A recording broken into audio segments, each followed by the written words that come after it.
Hello, my name is Justin, and I'm back to talk about Yellowjackets. This time, we are talking about episode 2. This one is called F Sharp, and we are focusing on the team timeline. So, it starts with the plane crashing. One of the first things I wrote down is stop Laura Lee and Lottie holding hands as they're crashing. Because I really find Laura Lee and Lottie's relationship interesting. It's almost on the same level as Natalie and Lottie, where they're completely opposites, um, but they're entertaining together. So Misty is getting prank called in 1992. Um, I think this was just, to symbolize that she is very fucking smart.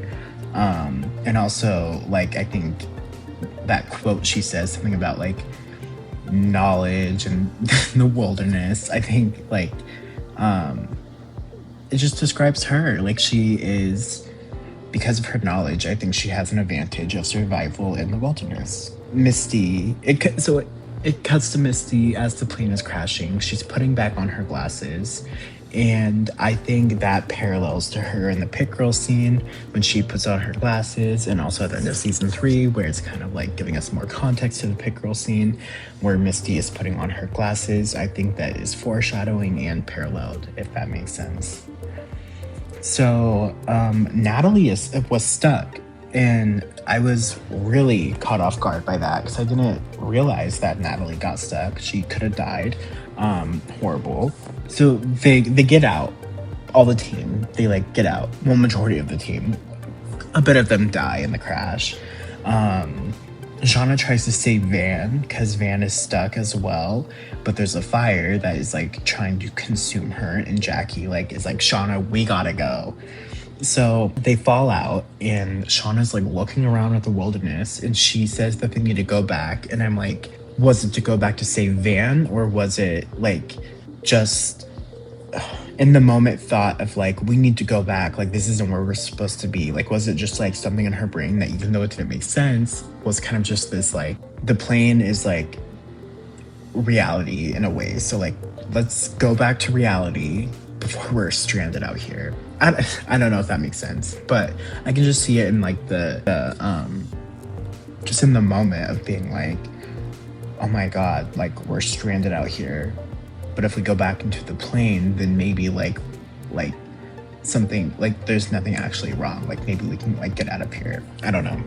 So the group all meets up to push the remaining of the plane off of Ben's leg. I found it almost comical that Lottie was disgusted by Ben's melted cheese leg, when just a year after this she is like eating someone's brain from their head.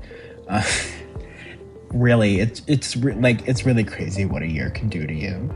So Van did survive, which is good because Thaisa needs her Van, and Misty chops the remaining of Ben's leg off. So yeah, Misty, then she's coaching the team on how to aid him.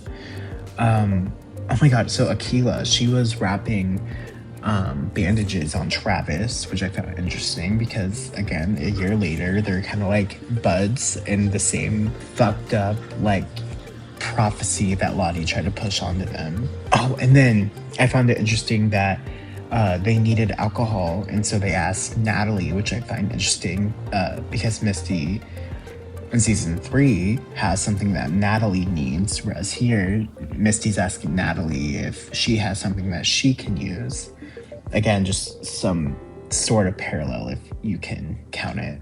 But I mean, Natalie, it's not Natalie's alcohol that they use Jackie's perfume, so who knows. I do miss in this season when the camera was handheld and shaky. I felt like it added more of like a personality to the show, whereas like okay, so in season 2 it actually makes sense that the camera is more like not like moving around with the characters.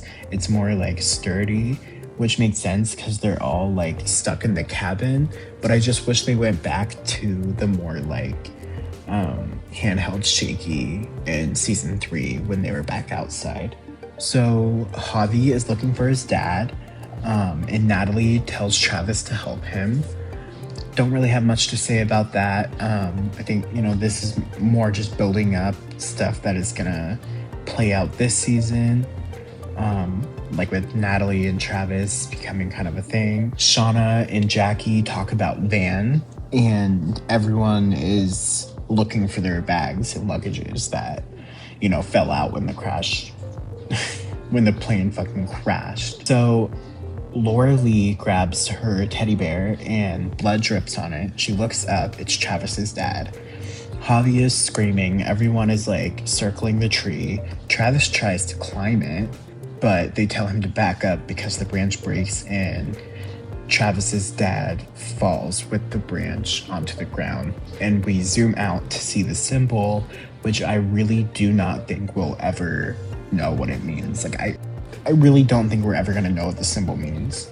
Because like I said, in season 3, it's literally like almost forgotten about. Like, it's shown a little bit in the teen timeline because Melissa writes it on Shauna's envelope, but like it's like forgotten for the most part. Natalie makes a fire, and the other girls in the plane lay the dead bodies on a tarp and put another tarp over them. Lottie finds her bag and her medication, which only has like a week of, like, she's gonna run out like soon. So after a while, the team is sitting around a fire when Laura Lee mentions she believes it is her fault that they crashed because she called her piano teacher a cunt.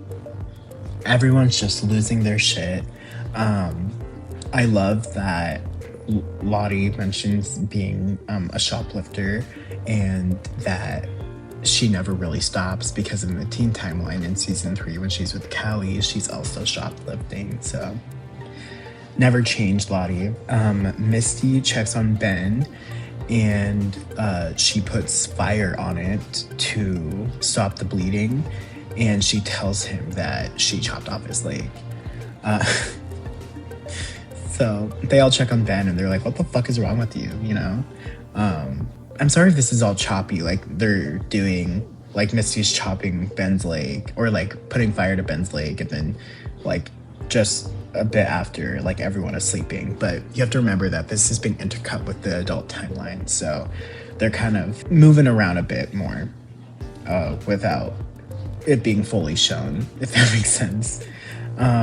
So while everyone is sleeping, Misty finds the transponder box and she destroys it.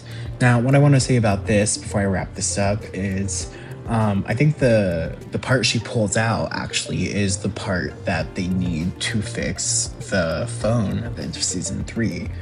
I could be wrong, but it does look a lot like it, and so does the part that Misty pulls out of Natalie's car in the adult timeline. So I just find that interesting. So yeah, that's the teen timeline for this episode. Not a lot really happened. It's more just everyone kind of just like trying to quickly adjust to their surroundings. We haven't fully gotten to the meats and potatoes. They're still kind of trying to find their grounding, but yeah, I hope I gave enough commentary on it and I wasn't just going through the scenes. And if I was, I guess it is what it is. Some episodes, you just have more to talk about. So I will talk to you later. Goodbye.